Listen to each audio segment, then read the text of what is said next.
Instagrain is a new AI-generated social network where it generates different images of bread on every swipe. Speedy Updates is now the very first influencer to actually get hit with a flamethrower attached to a robotic dog. I found a sick new exponential growth animation. A new square is created whenever it bounces against a wall. It's so cool. There's some parenting advice going around. This guy is making his kids log on to AOL the old school way before he gives them their iPad connected to Wi-Fi. Says it builds character. Adobe drops a bombshell. They now have a new Firefly video model. New image model has been updated inside Gemini, so we'll test it out against ChatGPT and DALL-E and see how it does. Scientists have given artificial intelligence a direct line to the nervous system of a millimeter-long worm. It's a cyborg worm, no kidding. AI is now also detecting cancer and viral infections with nanoscale precision. Everybody's talking about a new artificial intelligent agent that actually makes predictions for NFL games. I'm filming this on a Wednesday, but I'm going to give you some predictions for the games on Sunday, so we'll see how it does. We're going to talk about California's new partnership with Nvidia for actually training students, like upgrading the school system. And why not? It's $1 trillion company and it can't hire the people that it needs, so yeah, it's probably smart. But of course, that may or may not be related to this article. AI startups ramp up federal lobbying efforts, so yeah, it's becoming a big business. I found a really fascinating article on why so many people are actually right-handed. The New Yorker did a really interesting piece about just how accidental the big invention of the transformer was. Then we're going to look at what ego death and ego disillusionment feel like during a psychedelic journey. And if you're open to supporting this channel, because I pour my heart into these videos and like it doesn't make nearly as much as I spend or the time I put into it, there's a join button down here. There's a link to my Patreon. You can leave a super thanks or just comment, subscribe, like anything would help. All right, first up, let's talk about Instagrain. You get it like grain is in bread. It's an entire social network. It works just like TikTok, but it only uses a diffusion model to generate images of bread. And of course, who really wants bread? Hot dogs and mustard bottles. But it slightly reminds me of this old Simpsons episode where there's like a drinking bird and Homer like uses it to help him like get work done. It's hilarious. But anyways, a hot dog, a mustard bottle, and a mobile device that this guy found on the streets of New York have been put together to scroll through a custom website called Instagrain. It generates new images of bread on every scroll. And like, people seem enthusiastic about this product. I've never saw such a thing in my entire life. Okay, a little punny there. How often does the hot dog need to be replaced? Come on, guys, ask about the diffusion model. Okay, so the hot dog needs to be replaced about once a day, depending on the temperature, humidity. Yeah, I guess that would make sense. Oh my God, and look at this guy. Back in my day, a hot dog would last at least 3 days, but now we got them off-brand American market hot dogs that are mostly sawdust. Get out of here. You guys aren't focused on the right thing in the comments. I mean, don't you think it's incredible that you can have an infinite bread creation diffusion model? And this guy's already scared the robots are taking our jobs. What, swiping? You think swiping, that job is being taken by hot dogs. Moving on, we have human things to worry about. This is Speedy Updates. He's an influencer, decided to put a flamethrower on his robot dog. You know what this reminds me of also? Do you know that new Terminator Netflix cartoon? End of the world comes tomorrow. You can stay and die, or you can come with me.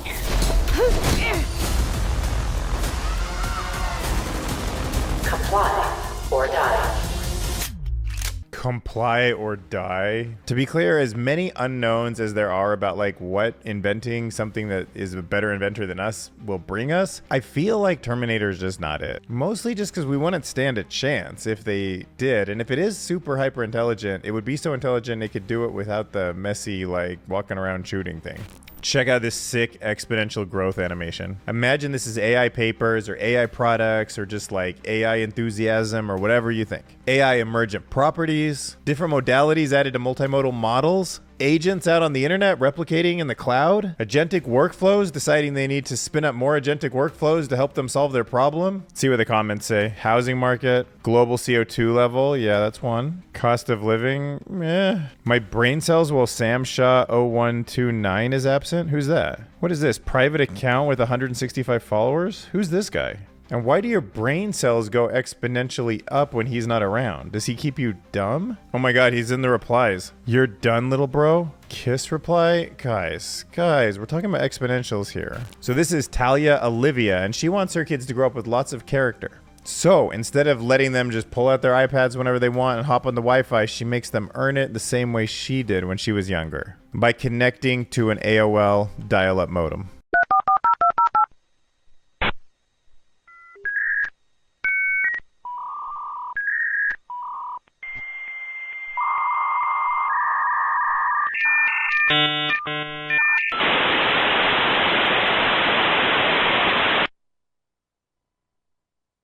To the kids, I'm telling you, things taste better when you work for it. And how much more fulfilling will Instabread be, or Instagrain be, when you have to wait through this sound, imagining the pleasure first? You know, I mean, it's good to work for something. The only problem with the age of AI is we're just going to get things too fast, you know? It's going to be too easy. Everything's going to be too easy.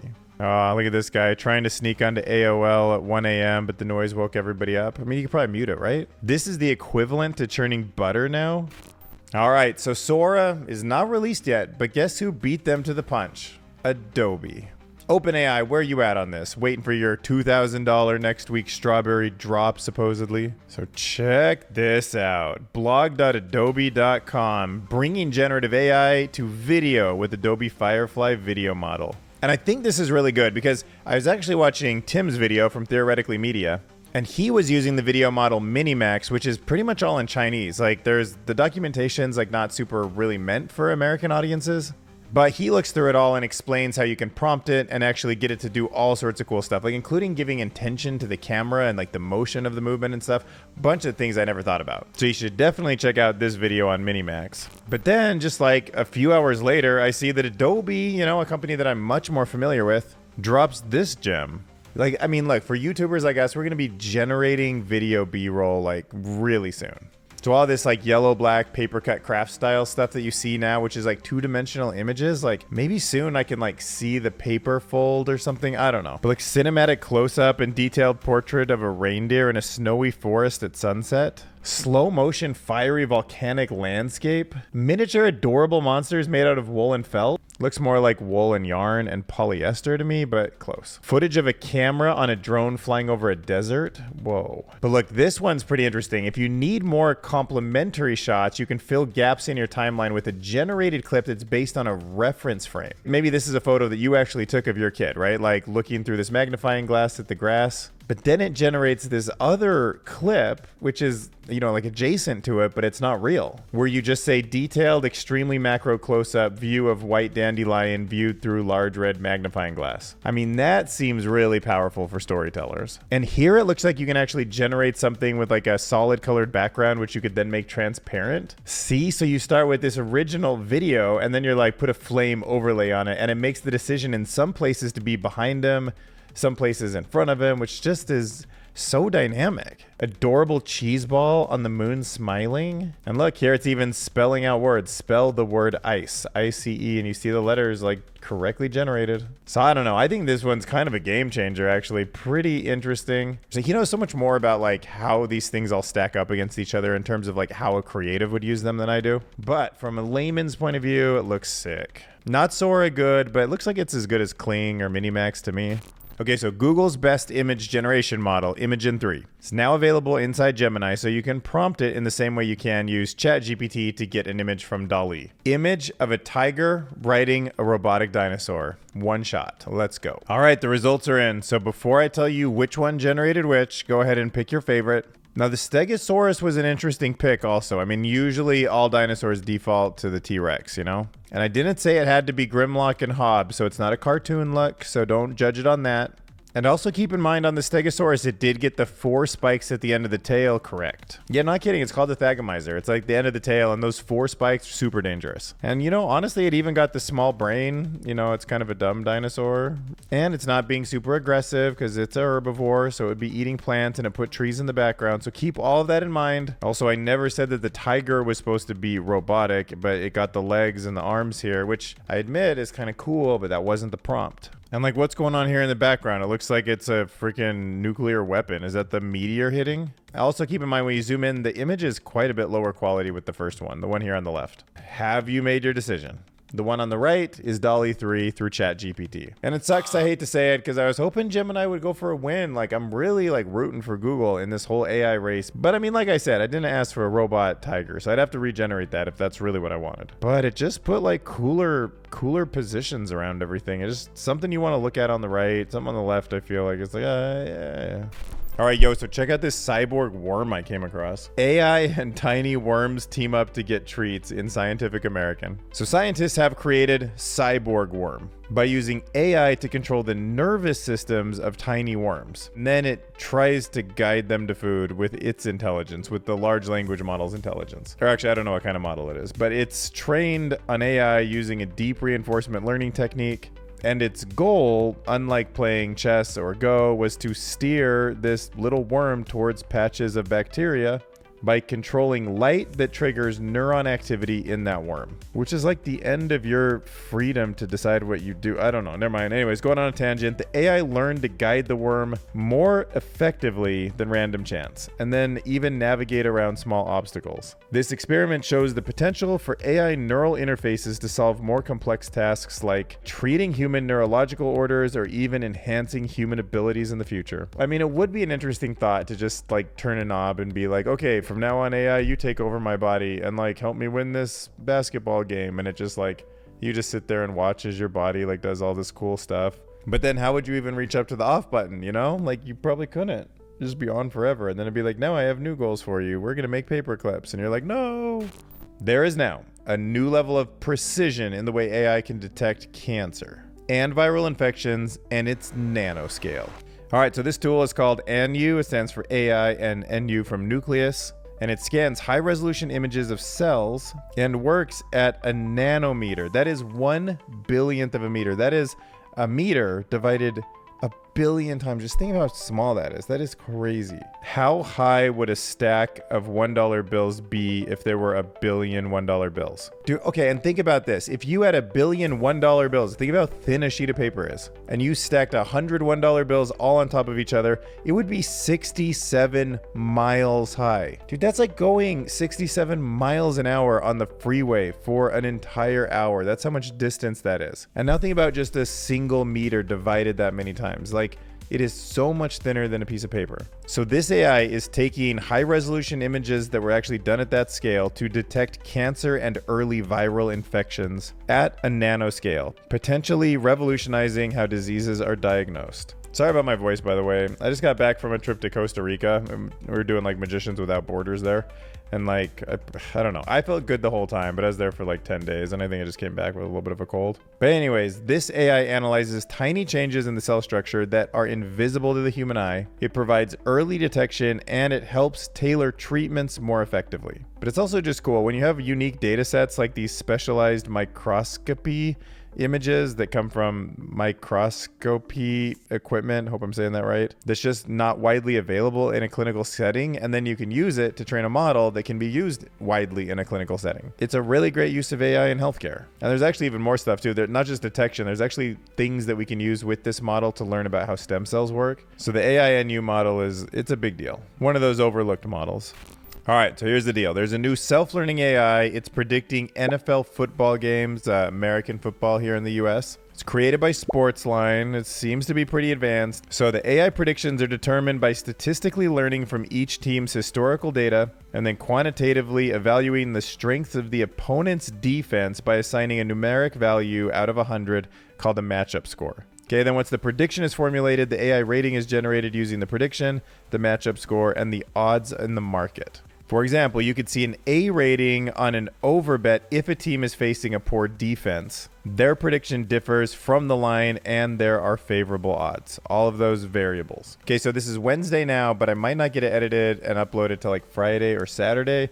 But if you're watching this and it's after Sunday, which is week 2 in the NFL 2024, you can evaluate if these predictions are right. AI PickBot says that the Jaguars are going to cover as 3.5 favorites at home against the Browns. All right, I wanted to throw this one out there too. California is now partnering with Nvidia to bring artificial intelligence resources to college. I mean, I think this is great. I think the government actually should be changing education systems so that they work better for what the future requires, and getting people trained in AI is just like a must. Like the way you can't get a job and be like, oh, I don't really know how a mouse and a keyboard work, or like I can't do basic email or Excel spreadsheets. Like you have to just know some things to do business nowadays. And it's not quite there today, but it feels to me like if you're growing up and you're going through school, by the time you're at the job market, you better be able to just use like generative AI, like LLMs and probably image and video generators, because they're going to be like, hey, we need to do some marketing, and you're not going to do it the old school way. You're going to need like to concept up things in a fast way and use tools, and probably know some kind of agentic workflow, or, you know, if you're coding, like make sure that you're using AI tools inside of your IDE, evaluation, pen testing, like whatever, you know, cybersecurity, whatever industry. But the collaboration is also the same education that can get people into new AI roles that the government sectors are going to be starting to hire for. But yeah, I would like to see more money put into AI education. All right, well, we're coming up on election season, so let's talk about lobbying. AI startups ramp up federal lobbying efforts. I mean, I guess you probably already knew this was coming. Like, big tech's been like trying to push the government around for a while, and like you got to be in good with the government. But I'll throw out some numbers here that I just thought caught my eye. Companies like OpenAI and Anthropic are now significantly increasing their spending on federal lobbying, and their goal here is to influence AI laws. Which is funny because if you remember that video I did where we were like actually covering them going to the government and saying, please regulate us. Actually, let me find it for you. It's on my channel, and I think it's the funniest video on my channel. Yeah, 1 year ago, sad and hilarious AI Senate hearing hot take. Look at that hand on his face. He already looks like defeated. He's like, I don't even know what to do anymore. Man, I can't believe I did this video a year ago. It feels like it was so much longer. I also had a slightly more positive sentiment towards Sam Altman back then. Look, man, these are the OGs. 2 comments. Jeremy Cronick and William Arenas 11. You guys were there for me in the early days. Shout out if you're still watching these videos. But anyways, the point that I was going to get to is that OpenAI has spent $800,000 in the first half of 2024 alone. So they're definitely in the millions of dollars spent on lobbying right now. And they just hired 2 new government officials, like ex-NSA director Paul Nakasone and former Senator Norm Coleman, to advocate for their interests. All right, have you ever wondered, why are most people right-handed? Is it epigenetics? There's something about the way that the neurons in our brain work. Is it the brain hemispheres? Well, Dr. Pine has some thoughts on that. Just a little evolutionary history for you. Most people are right-handed. It is a trait that has persisted for thousands of years and likely has some deep evolutionary roots. It's probably deep in the genetics. So there's evidence from ancient fossils like scratches on teeth and difference in bone structure. Even early humans preferred their right hands. And it's probably tied to the brain lateralization, the 2 hemispheres, where the left hemisphere, which controls the right hand, handles tasks like language and fine motor skills. Well, about 10% of people that are left-handed might be due to a mix of genetics, brain structure, and environment. There's also this theory that it's about evolutionary adaptation. If in a group, all the members have the same handedness, it might help with like group hunting. So maybe it's not about right or left. It's just that like once one of the 2 became more popular, evolution started being like, oh, if you guys all start using your right hand, you pass your genes on more. You know, like I can't exactly imagine what, but maybe cooperative tools of some kind, like playing with sports or throwing spears. That'd be so interesting, though. I wonder if a football team that has more right-handed people wins more football games. You know, like, or basketball teams that are all like right-handed, like, do they do better? Okay, so the New Yorker put up this article that's called, Was Linguistic Artificial Intelligence Actually Created by Accident? And yeah, I mean, kinda. Here's the full story. All right, so go back 2017. This is a big pivotal moment in AI. Google team includes this intern, his name's Adin Gomez, accidentally stumble upon one of the biggest breakthroughs in artificial intelligence, the transformer model. That's what's powering ChatGPT and a lot of the big language models, right? And what it is it's a neural network, but it's a kind of architecture that unexpectedly demonstrates remarkable abilities to generate human-like text. Like, what was unexpected is that the complexity of the neural network was creating a latent space, and it was capturing the complexity of the relationship between words in a language. And that was a little bit lost on people at first. Like, they were surprised it was capturing something, but nobody was thinking, wow, this is like this is what we have to build everything around. Let's just scale it up. It's incredible. It was still kind of like, man, what's going on here? So the researchers were actually focused on overcoming the limitations of previous AI models that processed language sequentially. So those were called RNNs. They were recurrent neural networks. And they were like, kind of, imagine walking up steps. There'd be like words on every step, but the one that you're closest to is a little brighter than the one that's further away. So you kind of know what's new and what's old, and you'd have some kind of a memory, but it wasn't until they put some attention on what's important in the sentence that this thing sort of like became magic. So when they created the new approach that was centered around a mechanism called attention, which could analyze all the words in the text simultaneously, they realized this model could handle not just translation, but multiple language tasks, which sparked the revolution in natural language processing. But the same researchers that were part of the most important, well, one of the most important papers, they still admit to this day, whether you're at Google, you're at Facebook, you're at OpenAI, they don't fully understand, nobody does, why transformers work so well or what kind of, quote, understanding, unquote, that they achieve. Like, imagine you take the word man, woman, king, and queen, and you can describe them by distance, but like, what does that mean? You know, like if you said king and queen are 3 inches apart and man and woman are like 2 inches apart, yes, the man and woman part is a little bit closer than the king and queen part, but then the male and female part is kind of not as close, but still close. And like, there's meaning there, but like, what did you capture? Like, what is that meaning? Like frequency of words in the corpus? No. But something that works, something that the model is tuning, something that to humans makes sense. And that's where the kind of magic is. And when we talk about how unpredictable these models are, why they're hard to harness, why, you know, in theory, it can be really hard to align them to human interests as they get smarter and smarter, it's because of that ambiguity that's like not really totally understandable. And as you add trillions of parameters and like trillions of words, like it makes even less sense. Like, we're lucky those 4 actually kind of make sense because we already have some abstract meaning for those words, but the tokens in multimodal models are sometimes just pixels. Like in a video model, it's just, you know, 100 by 100 pixels in a square with some time in it. Like, that doesn't mean anything semantically to me. But there is semantic meaning that it's trained on, that it's learning, that actually does produce stuff with meaning. So it's in there somewhere. But that's why there's a mix of excitement and humility that goes along with building something like this the right way. And while the Transformer has opened up a new frontier in AI, it also leaves us grappling with the profound question about the nature of intelligence, both human and machine. All right, and finally, let's talk about psychedelics. Like, I'm not a mushroom guy, but I'm still super fascinated by how these chemicals that come from mushrooms like disrupt the brain and what it teaches us about how we conceptualize the world. You know, I have this concept about reality as atoms being something like plucking a string on a guitar. The waveform looks very static, like a line, and then all of a sudden, boom, it goes up and down, right? And to me, that's like how atoms are. Like, they exist because they like plunked into existence, and they have like, maybe they keep getting plunked as time moves along, so they seem stable to us. And my guess is my sense of ego, like my sense of Dylan, who I am, is sort of kind of like that too. Like, what was I before I was born? Like nothing, just a bunch of these carbon atoms like in random places, and then they all came together and they became me.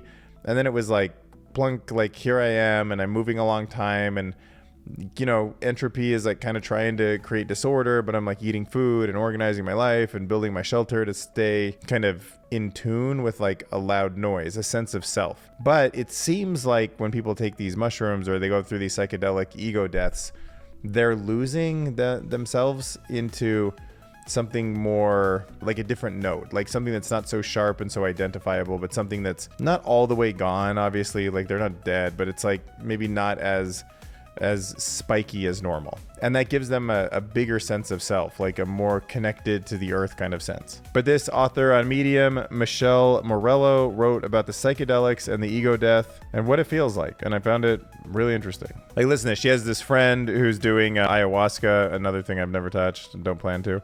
But he or she said she felt like she was gone, didn't know her name or anything else about herself anymore. And it was terrifying. Like, kind of seems like it fits my idea that you like you lose your identity because you become a different note, something that feels like it's more akin to a guitar string that hasn't been plucked. Some have described it as being absorbed or sucked into a bright white light, or being a speck of dust in space. All right, and we talked in a video, was that like, I guess last month, where we talked about the default mode network, and that's what it does. It shows reduced activity in the DMN, right? And people describe that as the part of your brain that reminds you that you're you. I mean, I know some people swear by it, but part of the reason why I don't want to go through it, I think, is because feeling disoriented, frightened, even though it would like humble you up, maybe just feels like such a loss of control that I think I wouldn't want it. Like, look, I can't help but draw comparisons to what I've read and heard about dementia and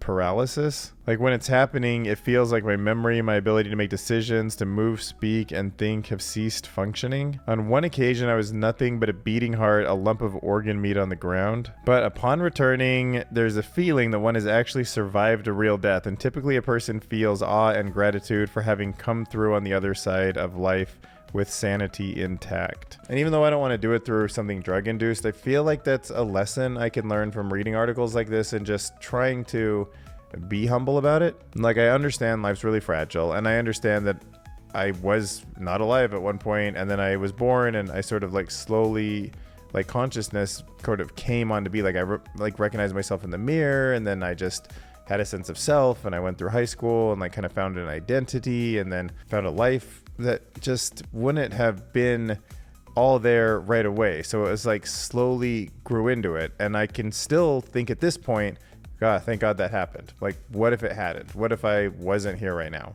So in the description right here, you'll see Patreon. And if you click on it, you go to my Patreon. So I added a new $15 a month tier. Definitely no pressure or anything, but I actually had somebody on the $6.99 tier, and they were like, if you have a $15 one, I'm going to join it. So I assume I'll be getting one member to this soon. And I wasn't going to pass up on an opportunity to take some support like that, so I added it. By the way, I got to acknowledge the largest donation I've ever got, $50, neverdiemedia.com. I have no idea what that website is. Not endorsement, but just a user. He or she listens to my videos on the way to LA each weekend, which is awesome. And then asked for some late 90s West Coast rap. Okay, so I'll do that for the Suno song right now. So we have a fun fact about Grimlock. He was almost a dragon, actually. Originally, the creators considered making him transform into a dragon instead of a T-Rex, but they decided a dinosaur was more fitting for his personality. Yeah, because like dragons have all sorts of like complex personalities. T-Rexes are just like, I eat now. Like, that's how Grimlock is. And then this great idea. I've had an idea for a while to train crows to pick up litter. You could have a flock that you could drive to a location and then release them. They pick up trash and come back to you and drop it off as a treat. Yo, this is going to be a great song. Late 90s West Coast rap. Grimlock was almost a dragon. The important thing about AI Doom. And I had an idea to train crows to pick up litter. All right, I'm going to leave you with some late 90s West Coast rap. Hit that subscribe button and let's jam out. Thinking that transformed into a dragon instead of a T-Rex. But they decided a dinosaur was more fitting for his personality. Important thing about the AI Doom is that there is no real state of the game. Meaning if you, for example, go down a corridor and turn around. I've had an idea for a while to train crows to pick up litter. You can have a flock that you drive to a location and then release them. They pick up trash and come back to you. Yeah, there you go. See you in the next video. Hit subscribe.